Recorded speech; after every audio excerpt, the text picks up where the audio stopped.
Welcome to the ASTRALX Deep Dive, illuminating your path. I'm Solarian Zephyr, your cosmic strategist. And I'm Lunary Celine, your intuitive guide. We bridge celestial wisdom. Unlock your modern path. Discover guiding starlight insights. Explore powerful cosmic energies. How do planetary transits shape your story today? Okay, so in this deep dive, we're really zooming in on a specific journey outlined in the ASTRALX material you sent over. It's for a Libra Sun man with Gemini Rising, looking specifically at the year 2025. And this particular combination, Libra Sun with Gemini Rising, it creates quite a unique celestial archetype. The material actually calls you the Silver-Tongued Peacemaker. Silver-Tongued Peacemaker, I like that. What does that mean in practice? Well, it's this blend, right? You've got your core Libra Sun, that's the harmony ambassador part, always seeking balance, fairness, justice, doing it with, a certain grace. But then that gets infused with the energy of your Gemini Rising. That's the mercurial shapeshifter side. Super adaptable, quick-witted, naturally talented with words, using them to connect different ideas, different people, navigating all sorts of perspectives. So it's like having this deep desire for harmony, but also the mental agility and communication skills to actually make it happen, or at least try to negotiate it. Exactly. You value fairness, beauty, all that Libra stuff, but you've got the intellectual horsepower and the way with words to really put those ideals out there. And for you, looking at 2025, the big theme, the central call in this material, it's about mediating truth through what they call kaleidoscopic diplomacy. Kaleidoscopic diplomacy. Okay, unpack that a little. It means it's not just about smoothing things over or finding a simple compromise. It's more active than that. It's about using your skills to transform conflict itself, turning tension into something new, something collaborative, almost like creating art out of disagreement. Wow, okay. So my gifts aren't just background traits this year. Not at all. They're tools, dynamic tools you're meant to consciously pick up and use in response to what the universe is throwing your way in 2025. Right. So let's talk about those cosmic forces. What is this quantum astrology landscape the material talks about for 2025? Yeah. What are the big planetary players shaping your journey? The energies are definitely potent. First up, we have Pluto. Pluto, the big transformer, is in Aquarius, and for you, that transit lands squarely in your 6th house. Okay, wait. The 6th house. Quick reminder for everyone listening. That's the zone of, daily routines, work, the job you do, service, but also physical health, right? Spot on. So Pluto bringing transformation to your daily grind. Yes. The material calls this a system singularity in your 6th house. A system singularity sounds significant. It is. It implies this point of almost inevitable deep change in how your day-to-day life is structured. It talks about a quantum entanglement between your habits and your work, meaning you change one thing and it rapidly, maybe unexpectedly, affects other areas. It's described as a ruthless transformation of anything outdated in your routines, your work patterns, even your health habits. The whole point is clearing out the clutter, the inefficiency, to make way for what they term soul-aligned efficiency, really revolutionizing your daily existence from the roots up. Ruthless transformation of habits. I think we can all relate to needing that sometimes, astrology aside. So what else is going on? Especially thinking about communication, since that seems so key for this archetype. Good question. That brings us straight to Saturn in Pisces, which is transiting your 3rd house. 3rd house, communication central. Also, local environment, siblings, short trips. That's the one. So you have Saturn, the planet of structure, discipline, karma, moving through the very fluid, sometimes boundaryless sign of Pisces. And Neptune's been hanging out in Pisces too, adding this layer of, fog or inspiration, depending. Structure meets fog. Sounds potentially confusing. It can be. The material uses this vivid imagery. Saturn's karmic scaffolding meeting Neptune's neural fog right in your communication zone. Karmic scaffolding and neural fog. In my texts and emails. Oh, boy. Yeah, potentially. But look, the material stresses the immense power here. It literally says, your words manifest worlds. This transit is pushing you hard toward discipline and integrity in how you speak, how you write, how you share information. So it's a choice then. A very clear choice. Do you use your words to anchor difficult truths with compassion and clarity? Do you bring Saturn's structure to those potentially confusing Piscean topics? Or do you get lost in the fog? Does it lead to misunderstandings, chaos, maybe even deception if you're not careful? Ethical communication is absolutely paramount here. Okay, so really weighing my words, being clear, being ethical. Got it. Now, Jupiter, planet of luck, expansion. Let's do a bit of a dance for you this year, switching houses. It is. Jupiter starts 2025 in Gemini, And Gemini is your first house. My rising sign house. So identity, appearance, how I show up. Exactly. So until about June, this is what the material calls your identity supernova. Jupiter here just blows up your charisma, your self-expression, your personal magnetism. It's like the cosmic spotlight is on you. You'll likely find you command attention more easily, project this really strong sense of self. An identity supernova. Mm. I could get used to that. What happens when it moves in June? Mid-year around June, Jupiter shifts into Cancer, which is your second house. Second house. It's values, money, resources, self-worth. Bingo. So the energy shifts. Jupiter in Cancer starts to magnetize what the material calls value gravity wells. Essentially, your sense of self-worth, which just got a major boost from Jupiter in your first house, now directly influences your ability to attract tangible abundance. So feeling good about myself Yeah. actually helps attract stuff. Resources. Pretty much. As you really own and embody your value, you start drawing in resources almost naturally. Could be financial, material things, valuable connections, opportunities. It flows from that inner sense of worth. That's a really cool connection. From inner expansion to outer resources. Yeah. Okay, what about the eclipses? Those always feel like the big plot twists. They often are. In 2025, the eclipses are hitting the Aries-Libra axis. That's your 7th house and your first house. The key dates are March 29th in Aries and September 17th in Libra. 7th house is partnerships, right? Marriage, business partners, close relationships. And first is me again, so relationship drama. The material calls them relational supernovas. So yeah, potentially dramatic.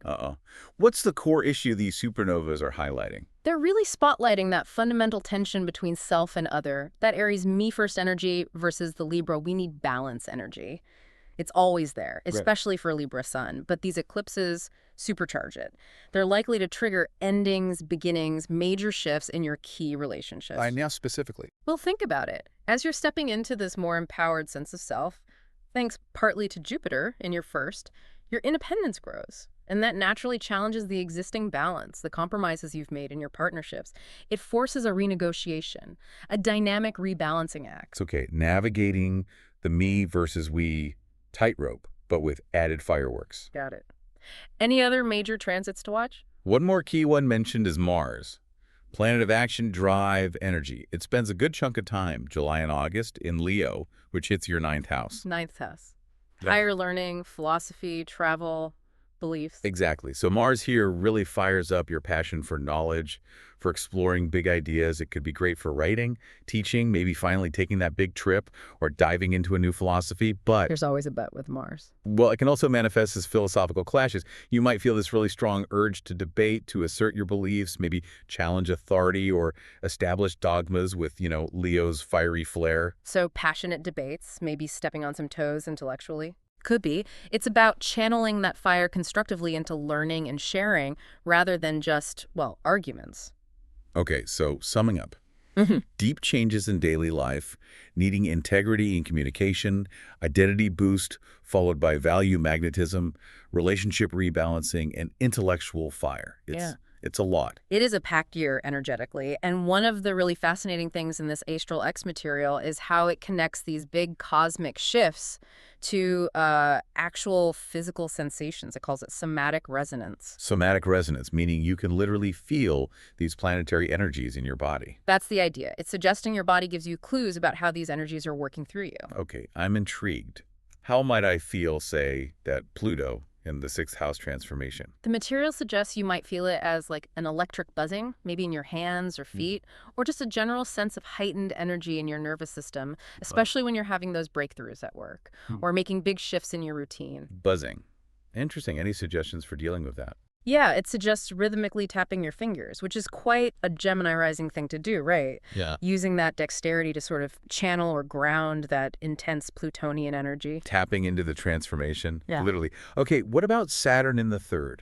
That pressure around communication. That might show up physically as tension, maybe pressure in your jaw, your throat, even your temples, especially if you find yourself holding back something difficult or really struggling to articulate something sensitive with clarity. I can imagine that feeling. Jaw clenching. Yeah. What helps? The suggestion is simple but potent.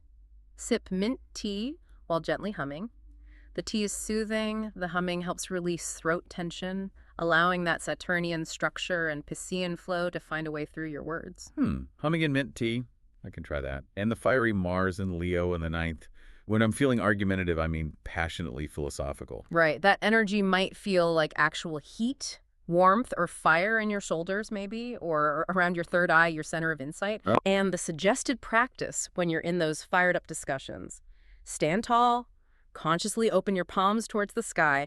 It's a posture that embodies that expansive, powerful, yet open-minded leonine energy Mars is activating there. Wow, these body connections make it feel much more immediate, less abstract, like the stars are actually talking through my body. Exactly. It grounds the whole thing, makes it tangible, gives you ways to actively work with the energy, not just be pushed around by it. Yeah, I really like that. Now, thinking about this whole package, the Libra diplomacy, the Gemini wit, this Silver-Tongued Peacemaker, the material also points out how this archetype isn't new. Yeah. We see echoes of it in history and culture. Absolutely. It pulls some really interesting examples. Think about Oscar Wilde. Ah, yes. Libra Sun, famous for his wit. Very Gemini. Totally. And he didn't just sling clever phrases, did he? He used his aesthetic sense, his sharp language, as social commentary, challenging Victorian norms, advocating for beauty and truth, all through his words. And JFK, John F. Kennedy. Another great example mentioned, that classic Libra charm and diplomacy, but paired with that incredible Gemini gift for rhetoric. Think about the speeches, navigating huge international crises like the Cuban Missile Crisis. So much of it was about communication, language used on a global stage. It really brings home that quote they included. Something about the tongue being a scalpel and a paintbrush. Yes, your tongue is a scalpel and a paintbrush. Dissect lies, paint new realities. It captures that dual potential perfectly. The precision to analyze and the creativity to build something new with words. So powerful.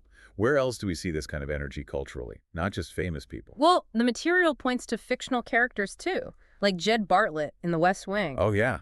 The ultimate idealistic debater-in-chief. Right. Always using intellect and language to wrestle with complex issues. Or even Sherlock Holmes, that mercurial, almost restless Gemini genius, connecting clues through sheer mental speed and logic. That mix of high ideals or sharp intellect and verbal dexterity. Exactly. And you see it in the tension of certain stories, too. Think courtroom dramas like A Few Good Men. The whole climax hinges on words, on uncovering truth through dialogue. You can't handle the truth. Yeah, okay. Or even something like Dead Poets Society, where language itself becomes this force for awakening, for challenging conformity, reminding us how powerful words can be in shaping how we see the world. And music, too, you mentioned. Yeah, the material references David Bowie's changes, capturing that adaptable, evolving Gemini spirit, and contrasts it nicely with Sam Cooke's A Change Is Gonna Come, which carries that deep Libra yearning for justice, that belief that a better world can be spoken into existence. Wow. Seeing all those examples, Yeah. it really fleshes out what this archetype means. It's Yeah. not just an astrological label, it's a way of being that shows up everywhere. It really does. It shows the potential power inherent in your specific cosmic makeup. Okay, so given all these energies, this potential, how do I actually navigate 2025 consciously? The material offers this interactive journey, right, with specific phases and tools. Yes, exactly. It breaks the year down and offers things to think about, rituals you could try, even physical exercises to help you actively engage with the transits. It's like a roadmap, but one you interact with. Let's walk through that. What's the first phase? Phase 1 is called Identity Revolution. It runs roughly from January through June, really tapping into that Jupiter in your first house energy. Identity supernova, period. So focusing on self-definition. Precisely.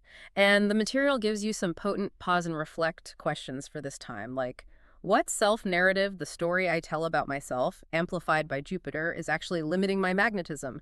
What masks do I need to let go of to reveal my true voice? Oof. Heavy questions, looking at the masks I wear. Yeah, it prompts some deep self-inquiry about the identity you project versus who you truly are. And there's a suggested ritual, too, tied to the Gemini new moon, which is usually around early June. A ritual. What kind? It's called a mask-burning mandala. The idea is you make or find two simple masks, one representing the diplomat side of you, maybe the people-pleasing Libra tendency, and one for the trickster, the adaptable, perhaps sometimes superficial Gemini side, especially focusing on aspects of those roles that feel restrictive. Okay, then what? You take them to a symbolic crossroads, maybe just an intersection nearby, or even draw one and you safely burn them. While they burn, you chant something affirming like, I am more than my mirrors, releasing those fixed, limiting identities. Burning the masks. That's powerful imagery, especially for Gemini adaptability. And there's a body practice, too, an embodiment exercise. Called mercurial grounding. Simple but effective. You stand barefoot, breathe consciously. On the inhale, imagine drawing energy up, say, your left leg, maybe representing logic. On the exhale, send it down the right leg, perhaps intuition. Then switch. Alternating energy flow. Yeah, rooting yourself while acknowledging duality. And while you do it, you can softly chant or think, I root through duality. It's about finding stability within your natural adaptability, physically integrating those two sides. Integrating mind and intuition physically. Makes sense. What's phase 2? Phase 2 is relational alchemy. This really covers March through September, hitting its peak intensity around those Aries and Libra eclipses impacting your relationship axis. Right, the relational supernovas. So after that first big eclipse in Aries at the end of March, what should I be reflecting on? The pause and reflect question is pretty direct. Where did this eclipse expose cowardice in my partnerships? What warrior diplomat must I become? Cowardice. Wow. So where did I avoid truth for the sake of peace? Essentially, yes. It pushes you to see where you might need to bring more courageous authenticity, the Aries warrior energy, into your diplomatic Libra approach. Okay. And the ritual for this phase, tied to the Libra eclipse in September. This one's called the Chalice of Equilibrium. You take 2 different liquids, maybe red wine for that fiery Aries self-focus and white wine for the balancing Libra partnership focus. You pour them together into one chalice, maybe adding a piece of rose quartz for love and harmony. I'm blending the energies. Exactly. Then you drink half, symbolizing integrating both needs within yourself. And you pour the other half out onto the earth or into moving water, releasing the old dynamic, letting the energy flow. The suggested chant is, I honor fire and balance. Integration and release again. I like that. And the embodiment practice for relationships. It's called the 7th first house pendulum, best done with a partner if possible. You stand back to back, gently lean slightly away from each other, that's the first house independence, then gently lean back into each other, finding support, that's the 7th house connection. Physically feeling the push and pull. Yeah, finding that rhythm. You breathe together while doing it, maybe affirming internally, space nurtures connection. It's a way to physically explore that dynamic between autonomy and togetherness. That feels like a really practical way to explore relationship dynamics. Okay, phase 3. Phase 3 is worth in words. This runs from June through December, strongly influenced by Jupiter moving into Cancer, your 2nd house of value and resources. So connecting self-worth to what I say and what I attract. Precisely. And the reflection question, especially once Jupiter lands in Cancer around late June, is this. What childhood story linked to those foundational 2nd house beliefs might be poisoning my self-worth right now? How can I consciously rewrite my value proposition? Digging into old money stories or value beliefs.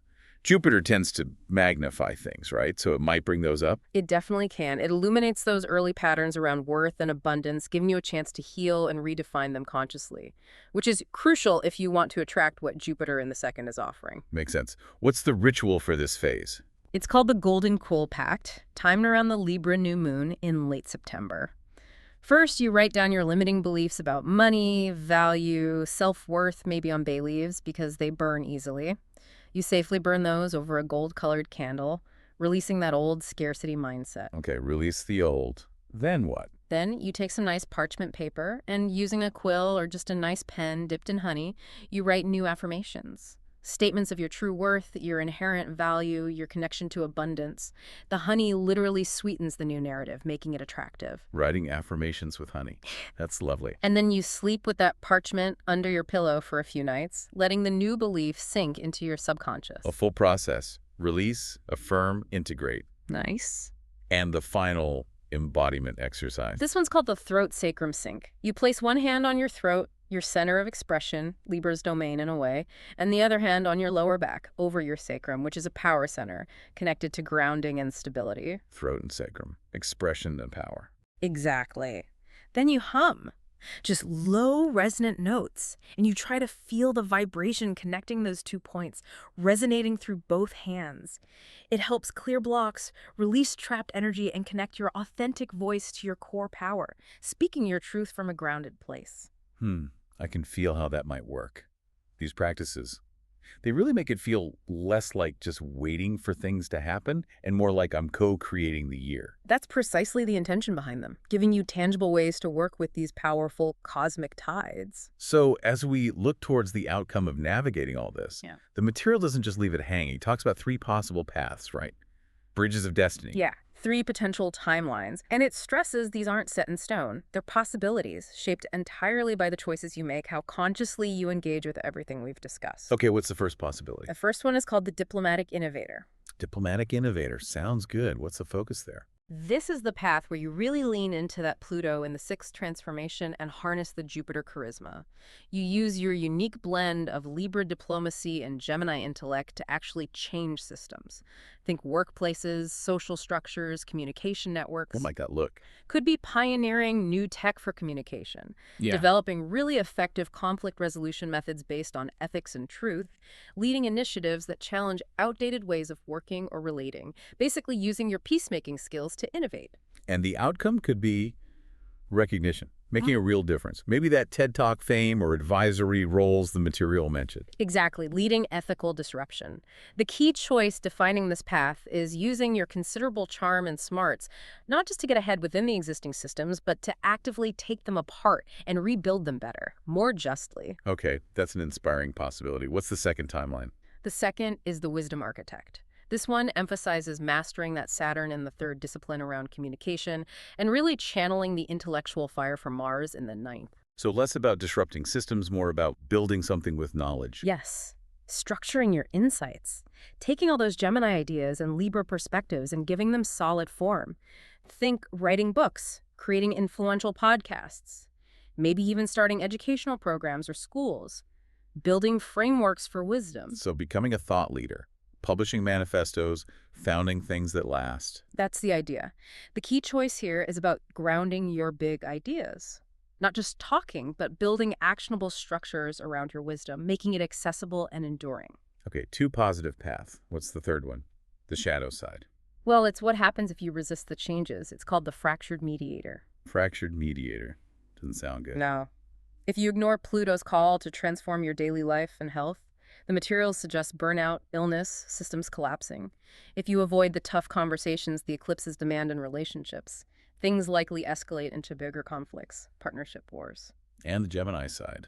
That natural ability to see all sides, if not grounded by Saturn's discipline or conscious choice, can just become analysis paralysis. You get stuck, unable to commit or decide, trying to keep everyone happy but pleasing no one. What's the fallout from that? Damage to your reputation, potentially. Appearing inconsistent, maybe losing trust.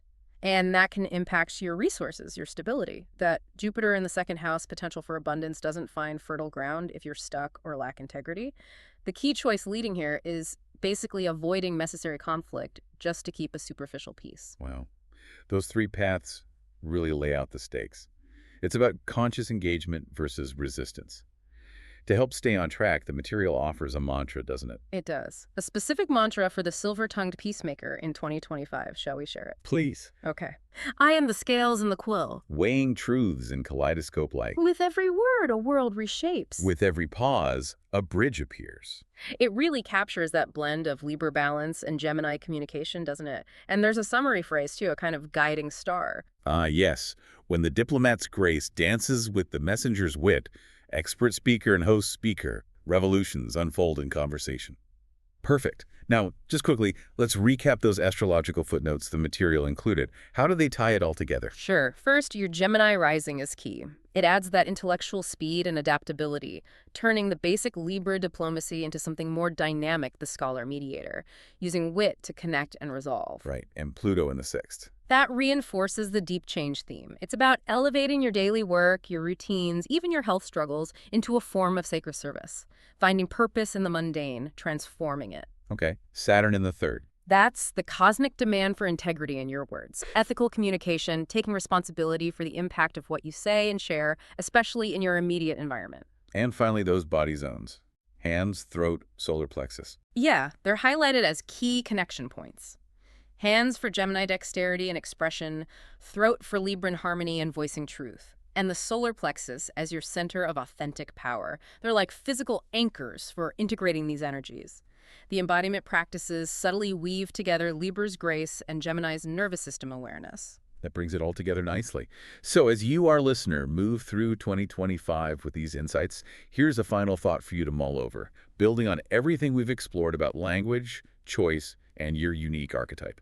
Considering the incredible power vested in your words this year, the power to dissect and to paint realities. What potential futures are you already writing into existence right now, maybe without even realizing it, simply through the conversations you're having, the emails you're sending, the truths you choose to speak, or perhaps the ones you choose to silence? Remember that tongue of yours. It's ready to be both scalpel and paintbrush. Choose wisely how you wield it. As our cosmic journey concludes, Dive deeper into your unique path. request your email audio reading now. You'll find the link waiting in the description below. Explore episode resources and links as well. All the details are right there for you. Ignite. Think! Subscribe for more Starlight Insights. Thank you for joining us.